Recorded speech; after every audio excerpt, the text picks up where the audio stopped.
नमस्कार, बहुत स्वागत है आपका। मैं हूं सूर्या त्रिपाठी और आप देख रहे हैं भारत एक्सप्रेस। त्विषा शर्मा मौत मामले से इस वक्त की एक बड़ी जानकारी निकलकर सामने आ रही है। त्विषा शर्मा मौत मामले में सीबीआई जांच शुरू हो चुकी है। सीबीआई ने केस री रजिस्टर किया है। त्विषा के परिजनों से भी सीबीआई अधिकारियों ने मुलाकात की है। त्विषा के सास ससुर से भी बातचीत हुई है, चर्चा हुई है। सीबीआई अब सबूत जुटा रही है। इस पूरे मामले को लगातार सबूतों के आधार पर आगे बढ़ा रही है। लेकिन सबसे बड़े सवाल दो इस वक्त हैं कि क्या त्विषा ने खुदकुशी की है या त्विषा का मर्डर हुआ है। और जानकारी यह भी सामने आ रही है कि आज त्विषा की दूसरी पोस्टमार्टम रिपोर्ट भी सामने आ सकती है।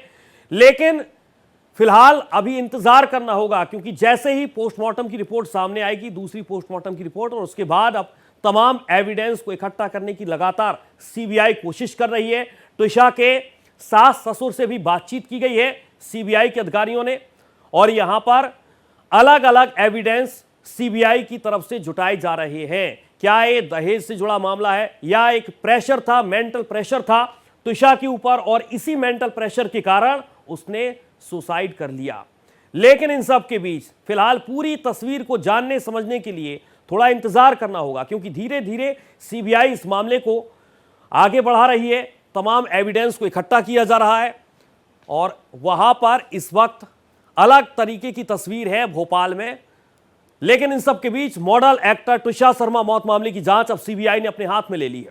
सीबीआई ने पहले भोपाल पुलिस की एफआईआर को री रजिस्टर कर पति समर्थ सिंह और सास रिटायर्ड जज गिरिबाला सिंह के खिलाफ केस दर्ज किया।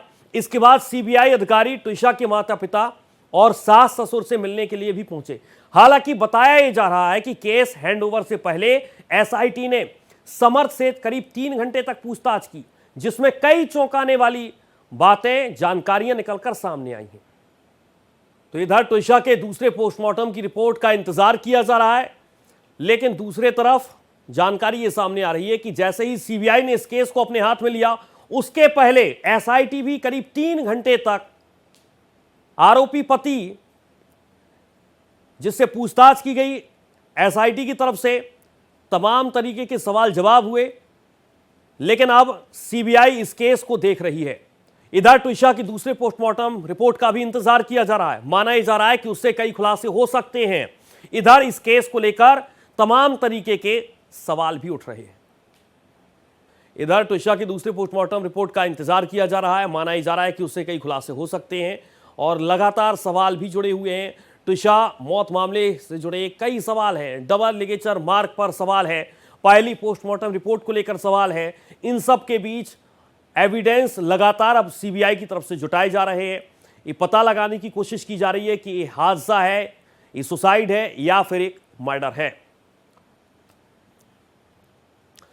तो इस वक्त त्विषा मौत मामले से जुड़े कई सवाल हैं जो इस वक्त आपके जहन में भी उठ रहे हैं। एक एक करके आपको समझाते हैं। पहले सवाल पर आइए। डबल लिगेचर मार्क पर सवाल उठ रहे हैं। सवाल क्या उठ रहे हैं? पहली पोस्टमार्टम रिपोर्ट में त्विषा के गले पर 2 लिगेचर मार्क मिले हैं, जो तमाम सवालों को जन्म दे रहे हैं, जिससे लगता है कि फंदा गले में 2 बार लिपटा था। अक्सर नॉर्मल फांसी में ऐसा कम होता है। जो नॉर्मल सुसाइड के केस होते हैं, बहुत कम ऐसा देखने को मिलता है जब इस तरीके की तस्वीर बनती है। पहली पोस्टमार्टम रिपोर्ट में त्विषा के गले पर 2 लिगेचर मार्क मिले हैं, जिससे लगता है कि फंदा गले में 2 बार लिपटा था। लेकिन जो नॉर्मल सुसाइड के केस होते हैं, ऐसा बहुत कम देखने को मिलता है और इसीलिए दोबारा से पोस्टमार्टम रिपोर्ट का इंतजार अब किया जा रहा है। लेकिन अब सवाल यह भी है कि समाज में अब बेटियां कैसे बचेंगी? दहेज की बलि श्वेता सिंह चढ़ चुकी है। 6 महीने पहले शादी हुई थी, लेकिन आज जिस तरीके से खबर सामने आई, शादी के बाद दहेज मांगा जा रहा था और इसी के आरोप परिजन की तरफ से लगाया जा रहा है। ये दूसरा केस है जो आज सबसे ज्यादा सुर्खियों में आया है। पति और ससुराल वालों पर मामला दर्ज कर लिया गया है। एक तरफ आप देखिए त्विषा मौत मामले की लगातार जांच जारी है और इसी बीच एक नया मामला सामने आया और इसीलिए हमें कह रहे हैं कि आखिरकार ये बेटियां अब समाज में कैसे बचेंगी। पति और ससुराल वालों पर मामला दर्ज कर लिया गया है। लेकिन सबसे बड़ा सवाल जो है कि जिस तरीके की तस्वीरें सामने निकल कर आ रही हैं, इन तस्वीरों के पीछे सच्चाई कितनी है? एक बार फिर से त्विषा मौत मामले पर आई है। मायके वालों की माने तो त्विषा के शरीर पर चोटों के कई निशान के साथ कलाई के बीच कई घाव मिले। पहली पोस्टमार्टम चोटों की गहराई पर सीमित जानकारी यहां पर दी गई है। ये तमाम अलग अलग तरीके के जो निशान चोट पर मिले हैं, शरीर पर चोट के निशानों की जांच की जा रही है और इसीलिए सवाल भी उठ रहे हैं कि क्या ये सुसाइड है या फिर मर्डर है, जिसके लिए फिलहाल इंतजार करना होगा, क्योंकि आज यह माना जा रहा है कि पोस्टमार्टम रिपोर्ट सामने आ सकती है। लेकिन पहली पोस्टमार्टम रिपोर्ट में चोटों के निशान बहुत तरीके के सवाल खड़े कर रहे हैं। सवाल यह भी है कि इस तरीके के चोट के निशान नॉर्मल सुसाइड में नहीं आते हैं। तो दूसरे तरफ शरीर पर जो चोट के निशान मिले हैं, जिसके बाद अब दोबारा से पोस्टमार्टम की रिपोर्ट जब आएगी तो क्या एविडेंस के साथ सीबीआई कौन से वो अलग अलग तरीके के पॉइंट हैं जिन पर जांच आगे बढ़ाएगी। इसके अलावा हायोइड बोन सुरक्षित मिलने पर भी सवाल उठ रहे हैं। दूसरी पोस्टमार्टम जांच में इस पहलू की समीक्षा होगी, यानी कि हायोइड बोन सुरक्षित मिलने पर सवाल भी अब उठने लाजमी है। फांसी के कई मामलों में हायोइड बोन को नुकसान होता है, लेकिन पहले पोस्टमार्टम की रिपोर्ट में हिस्सा सुरक्षित बताया गया है और इसीलिए सवाल उठना लाजमी है। दूसरी पोस्टमार्टम जांच में इस पहलू की समीक्षा होगी, जिसके लिए अभी थोड़ा इंतजार करना होगा। तुषा मौत मामले से जुड़े तमाम ऐसे सवाल हैं जो इस वक्त उठ रहे हैं। एक बार फिर से इन पर नजर दौड़ाइए। फांसी के कई मामले हैं जहां पर इसको नुकसान होता है, लेकिन इस केस में ऐसा क्यों नहीं हुआ, यही सवाल बार बार लगातार उठाया जा रहा है। दूसरी पोस्टमार्टम जो रिपोर्ट है उसमें इस पहलू की समीक्षा होगी कि आखिरकार जो चोट के निशान है और जो हायोइड बोन सुरक्षित होता है, और इसी को लेकर ये सवाल उठ रहे हैं। दूसरी पोस्टमार्टम रिपोर्ट पर सबसे ज्यादा चर्चा इसी पर होनी है, सबसे ज्यादा समीक्षा इसी मामले पर होनी है कि आखिरकार पांचवें सवाल पर आइए, लंबाई के अंतर और मेडिकल पैनल पर भी सवाल उठ रहे हैं। वो सवाल इसलिए है क्योंकि परिजन 172 सेंटीमीटर बता रहे हैं। वकील अंकुर पांडे ने जो रिपोर्ट सटीकता पर सवाल उठाए हैं वकील की तरफ से, पहले पोस्टमार्टम की रिपोर्ट में त्विषा की लंबाई को लेकर भी सवाल उठे हैं। एम्स भोपाल की रिपोर्ट की लंबाई में 166 सेंटीमीटर दर्ज है, जबकि परिजन 172 सेंटीमीटर बता रहे हैं। दो फैक्ट बेहद अलग अलग है और इसी के पीछे अब तमाम तरीके के सवाल उठ रहे हैं। सटीकता पर वकील अंकुर पांडे ने भी रिपोर्ट की सटीकता पर सवाल खड़े कर दिए हैं और यही सवाल लगातार इस मामले को उलझा रहे हैं। त्विषा डेथ मिस्ट्री आखिरकार कब सुलझेगी? 12 मई पर आइए आप। त्विषा का शव फंदे पर लटका मिला।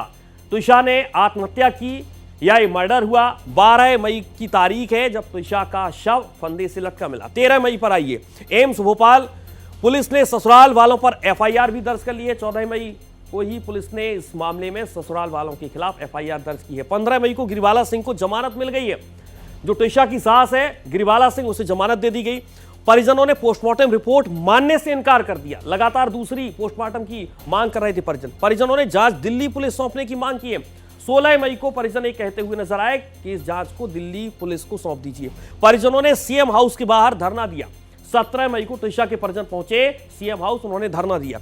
शव को एम्स भोपाल में यहां पर बरकरार रखा गया। 17 मई की ये तस्वीर हम आपको पूरी बता रहे हैं। 18 मई पर आइए, भोपाल कोर्ट ने समर्थ की जमानत याचिका को खारिज कर दिया। भोपाल कोर्ट ने समर्थ की जमानत याचिका खारिज की। 18 मई को जमानत याचिका यहां पर लगाई गई थी, जमानत की मांग की जा रही थी, लेकिन भोपाल कोर्ट ने समर्थ की जमानत याचिका खारिज कर दी। गिरिबाला को कंज्यूमर फोरम से हटाने की मांग भी की गई 18 मई को। त्विषा के परिजनों ने राज्यपाल को भी एक पत्र लिखा, चिट्ठी लिखी और ये मांग की कि उन्हें न्याय मिलना चाहिए। 20 मई पर आइए, समर्थ के खिलाफ लुकआउट नोटिस जारी किया गया। लुकआउट नोटिस जारी किया गया 20 मई को समर्थ के खिलाफ।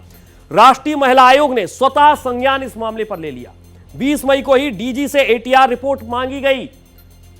डीजी से एटीआर रिपोर्ट भी मांगी गई। 22 मई को त्विषा का दोबारा पोस्टमार्टम करने का आदेश हुआ और दिल्ली से एक पैनल आया जिसने पोस्टमार्टम भी किया। एमपी सरकार ने भी सीबीआई से जांच की मांग की 22 मई को। केंद्र सरकार को भी पत्र लिखकर न्याय की मांग की गई है। ये तमाम अलग अलग टाइमलाइन है कि इस केस में आखिरकार अब तक क्या क्या हुआ है। 22 मई को समर्थ को गिरफ्तार कर लिया गया। 23 मई पर आइए, जब समर्थ को 7 दिन की पुलिस रिमांड पर भेजा गया और तमाम सवाल यहां पर पुलिस की तरफ से पूछे गए। दिल्ली एम्स की टीम भोपाल यहां पर पहुंची पोस्टमार्टम करने के लिए। सुप्रीम कोर्ट ने भी इस मामले में स्वतः संज्ञान लिया और उसके बाद अब धीरे धीरे तस्वीर बदल रही है, क्योंकि अब मामला सीबीआई के हाथों में है। त्विषा का दोबारा पोस्टमार्टम हुआ था 24 मई को, इसे भी आप समझ लीजिए, जिसकी रिपोर्ट बहुत जल्द आ सकती है, ऐसे संकेत मिल रहे हैं। त्विषा का 12 दिन बाद अंतिम संस्कार किया गया। दूसरी पोस्टमार्टम करने के बाद ही उसका अंतिम संस्कार किया गया। सुप्रीम कोर्ट और एमपी हाई कोर्ट में भी इस मामले की सुनवाई हुई और ये लगातार सवाल भी सुप्रीम कोर्ट की तरफ से उठाए गए कि आखिरकार इस मामले की जांच सीबीआई को करनी चाहिए। सास गिरिबाला के खिलाफ सीबीआई ने एफआईआर दर्ज की, पति समर्थ के खिलाफ भी सीबीआई ने एफआईआर दर्ज की। लेकिन अब एविडेंस लगातार सीबीआई जुटा रही है और माना यह जा रहा है, जो संकेत मिल रहे हैं कि बहुत जल्द दूसरी पोस्टमार्टम रिपोर्ट सामने आ सकती है, जिसके बाद अब सीबीआई को बहुत ज्यादा आसानी होगी जांच करने में, क्योंकि तमाम फैक्ट भी सीबीआई के सामने होंगे। ठाकुरगंज में भी तुषार शर्मा जैसा मामला यहां पर नजर आ रहा है। फंदे से लटकी मिली श्वेता सिंह। परिजनों ने दहेज हत्या का आरोप लगाया है। 10 लाख और कार की डिमांड हो रही थी। आरोपियों को फांसी देने की मांग की जा रही है। फंदे से लटकी मिली श्वेता सिंह। आरोपियों को फांसी देने की मांग की जा रही है। एक बार फिर से तुषार जैसा मामला सामने आया है। फंदे से श्वेता सिंह लटकी मिली है। तस्वीरें आप देखिए किस तरीके से परिजनों का रो रो कर बुरा हाल है। दहेज हत्या का आरोप परिजन की तरफ से लगाया गया। यह भी कहा गया कि 10 लाख मांगे जा रहे थे, कार की डिमांड हो रही थी। आरोपियों को फांसी देने की अब मांग की जा रही है। ठाकुरगंज में तुषार शर्मा जैसा मामला सामने आया है। फंदे से श्वेता सिंह लटकी मिली है। परिजनों ने दहेज हत्या का आरोप लगाया। बताया जा रहा है परिजनों की तरफ से कि 10 लाख और कार की डिमांड हो रही थी। उनकी बेटी प्रेशर में थी और इसीलिए उसने प्रेशर में आकर शायद इस तरीके की वारदात को अंजाम दिया है, ये परिजन का कहना है। फंदे से श्वेता सिंह लटकी मिली। तस्वीर आप देखिए। श्वेता सिंह की तस्वीर भी हम आपको टीवी स्क्रीन पर दिखा रहे हैं, जिसने इस वारदात को अंजाम दिया। आरोपियों को फांसी देने की मांग की गई है। ठाकुरगंज में तुषार शर्मा जैसा मामला सामने आया है। फंदे से लटकी मिली श्वेता सिंह। सुसाइड किया है श्वेता सिंह ने।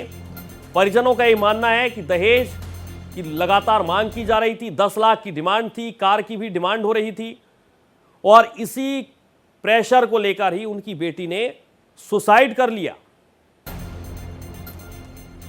तुषार शर्मा जैसा मामला सामने आया है ठाकुरगंज में। एक बार फिर से फंदे से श्वेता सिंह लटकी मिली। परिजनों ने दहेज और हत्या का आरोप लगाया है। 10 लाख और कार की डिमांड हो रही थी। आरोपियों को फांसी देने की मांग की जा रही है। तो यूपी के लखनऊ से बिल्कुल भोपाल की तुषार शर्मा जैसा केस सामने आया है। एक बेटी को अभी तक इंसाफ नहीं मिल पाया है, लेकिन अब एक नया केस सामने आ गया है। दरअसल ठाकुरगंज की हम बात कर रहे हैं। ठाकुरगंज इलाके के काशी विहार कॉलोनी में रहने वाली 29 साल की श्वेता सिंह का शव सोमवार सुबह उनके ससुराल में फंदे से लटका मिला। श्वेता के माता पिता और भाई ने ससुराल पक्ष पर दहेज के लिए बेरहमी से प्रताड़ित करने और हत्या करने का गंभीर आरोप लगाया है। पुलिस ने शव को कब्जे में लेकर तफ्तीश शुरू कर दी है। तो एक मामला अभी सुलझा नहीं, एक बेटी को अभी तक न्याय मिला नहीं, लेकिन ऐसा ही केस दोबारा से सामने आया है। एक बेटी ने आत्महत्या की है। परिजन ये कह रहे हैं कि उनकी बेटी प्रेशर में थी, दहेज की मांग की जा रही थी, कार की डिमांड थी। 10 लाख रुपए दहेज के नाम पर मांगे जा रहे थे, कार की भी डिमांड की जा रही थी और इसीलिए उसने सुसाइड कर लिया। हालांकि पुलिस ने शव को कब्जे में लेकर इस मामले की जांच शुरू कर दी है। तो ये तस्वीर आप देखिए, लगातार आपको टीवी स्क्रीन पर हम तस्वीर दिखा रहे हैं श्वेता सिंह की, जिसने सुसाइड किया है। सवाल भारत एक्सप्रेस भी अब उठा रहा है कि आखिरकार अब समाज में बेटियां कैसे बचेंगी। दहेज की बलि अगर एक के बाद एक बेटियां चढ़ती रहेंगी तो समाज में क्या बेटियां आप कैसे बचेंगी। तुषार शर्मा मौत मामले जैसा केस एक बार फिर से सामने आया है। जानकारी ये सामने आ रही है कि शादी के बाद दहेज मांगा जा रहा था। 10 लाख कैश और गाड़ी की डिमांड की जा रही थी।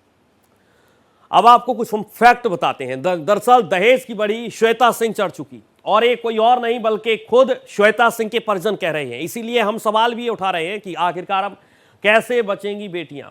शादी के बाद दहेज मांगा जा रहा था, इस बात का जिक्र परिजन की तरफ से किया जा रहा था। 10 लाख कैश और गाड़ी की डिमांड की जा रही थी। 10 लाख कैश और गाड़ी की डिमांड की जा रही थी। कैसे बेटियां बचेंगी, सवाल इसीलिए अब उठ रहे हैं। 10 लाख कैश और गाड़ी की लगातार डिमांड की जा रही थी। शादी के बाद से ही प्रेशर बनाया जा रहा था। हत्या के लेकर सवाल भी उठ रहे हैं। पति और ससुराल वालों पर मामला दर्ज कर लिया गया है। पति और ससुराल वालों पर मामला दर्ज कर लिया गया है। पुलिस लगातार इस मामले की जांच कर रही है, लेकिन सबसे बड़ा सवाल है कि एक मामला अभी सुलझा नहीं, एक मामले में बेटी को न्याय मिला नहीं, लेकिन दूसरा मामला सामने आया है। 6 महीने पहले ही शादी हुई थी। शादी के बाद लगातार मांग की जा रही थी दहेज की, और दहेज में 10 लाख कैश और एक गाड़ी की मांग की जा रही थी। तो लेकिन इन सब के पीछे सबसे बड़ा सवाल यही है कि समाज में अब बेटियां कैसे बचेंगी। मीरा रोड में बकरों पर विवाद का ये मामला है। मुंबई से आप तक ये जानकारी पहुंचा रहे हैं। सोसाइटी से बकरों को बाहर निकाल दिया गया है। हंगामे के बाद 3 ट्रक जिसमें भरकर बकरों को निकाला गया। प्रशासन की मौजूदगी में एक बड़ी कार्रवाई की गई। हिंदू संगठन के लोग लगातार इस पर विरोध जता रहे थे, प्रदर्शन कर रहे थे, और इसीलिए प्रशासन को आना पड़ा। प्रशासन की मौजूदगी में ही एक बड़ी कार्रवाई की गई। हिंदू संगठन के लोग लगातार इस बात पर विरोध जता रहे थे, प्रदर्शन कर रहे थे। मुंबई के मीरा रोड में बकरों पर विवाद का ये मामला, और इस मामले में सोसाइटी से अब बकरों को बाहर निकाल दिया गया है। हंगामे के बाद 3 ट्रक बुलाए गए, 3 ट्रकों में बकरों को भरा गया और यहां से बाहर निकाला गया। प्रशासन की मौजूदगी में ये बड़ी कार्रवाई की गई है। हिंदू संगठन के लोग लगातार इस बात पर विरोध जता रहे थे, प्रदर्शन भी कर रहे थे। मुंबई के मीरा रोड में बकरों पर विवाद का ये मामला है, जिसमें सोसाइटी से बकरों को बाहर किया गया है। आपको बता दें कि पूरा मामला है हिंदू समुदाय और मुस्लिम समुदाय के बीच का। सोसाइटी में लगातार मुस्लिम समुदाय ये मांग कर रहे हैं कि उन्हें बकरीद पर सोसाइटी के अंदर ही बलि देने के लिए यहां पर स्वीकृति चाहिए, लेकिन हिंदू समुदाय लगातार इस बात पर अड़ा हुआ था कि मुस्लिम समुदाय के लोग सोसाइटी के अंदर बकरों की बलि नहीं देंगे। दरअसल मुंबई का मीरा रोड, जहां पर बकरीद से पहले बवाल हो गया, मीरा रोड के पूनम क्लस्टर सोसाइटी में मुस्लिम पक्ष ने बकरीद पर कुर्बानी के लिए बकरा शेड बनाया था। इसी शेड को हिंदू पक्ष की शिकायत के बाद नगर निगम ने हटा दिया था, लेकिन हटाए जाने के बाद दोबारा मुस्लिम समाज शेड बांधने लगा। ऐसा करते देखकर हिंदू पक्ष ने इसका विरोध किया और दोनों पक्षों में कहासुनी हो गई। विवाद इतना ज्यादा बढ़ गया कि बात मारपीट और हाथापाई तक पहुंच गई।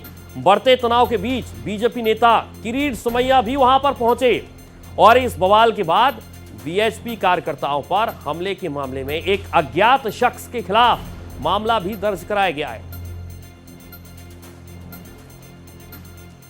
यहाँ पर इसी प्रकार से यही नया नगर में मीरा रोड के एक बस्ती में इसी प्रकार से एक चौकीदार की कैसे हत्या करने का प्रयास हुआ, और गत साल भी मुझे यहाँ आना पड़ा था। जबरदस्ती हिंदू बस्तियों में जाना, वहाँ पर बकरे काटना, हिंदू वेजिटेरियन जैन परिवार में भीति पैदा करना, ये कदापि हम मान्य नहीं करेंगे। मैंने कबूल किया है, मुंबई महापालिका हो या आसपास की सभी महापालिका में महापालिका की जवाबदारी है कुर्बानी के लिए मार्केट हो, मटन शॉप हो, वहाँ पर व्यवस्था होनी चाहिए। व्यवस्था कम है तो व्यवस्था बढ़ानी चाहिए, लेकिन कोई भी हाउसिंग कॉम्प्लेक्स में, कोई भी हाउसिंग सोसाइटी में, कोई भी चाली में खुले में बकरा काटने नहीं देंगे। आज महापालिका, जिलाधिकारी, पुलिस अधिकारी ने अब इनके लिए अलग व्यवस्था कर दी है। इस सोसाइटी से आधे के ऊपर बकरे निकाल दिए गए हैं, बाकी के यहाँ से निकाल दिए जाएंगे। अहिंसा विश्व भारती और विश्व शांति केंद्र के संस्थापक जैन आचार्य लोकेश को देश के प्रतिष्ठित सरदार वल्लभ भाई पटेल स्मृति पुरस्कार से नवाजा गया है। अहमदाबाद के फिल्म सिटी में आयोजित समारोह में उन्हें राष्ट्रीय चरित्र निर्माण, मानवीय मूल्यों के उत्थान और राष्ट्रीय एकता के विचारों को देश भर में फैलाने में अहम योगदान के लिए शॉल, स्मृति चिन्ह और प्रशस्ति शील्ड प्रदान कर सम्मानित किया गया।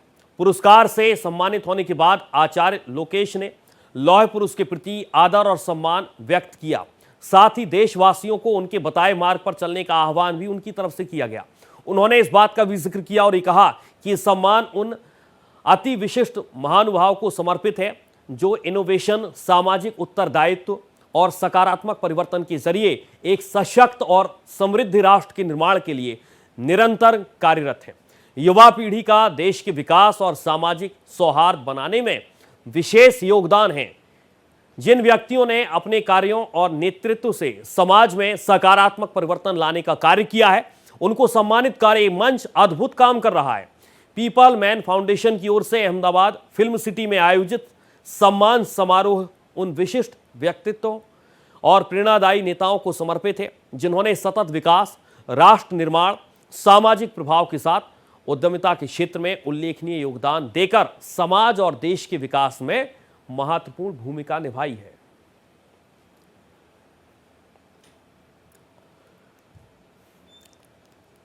तो फिलहाल इस बुलेटिन में इतना ही। देश और दुनिया की तमाम खबरों के साथ आप बने रहिए भारत एक्सप्रेस के साथ।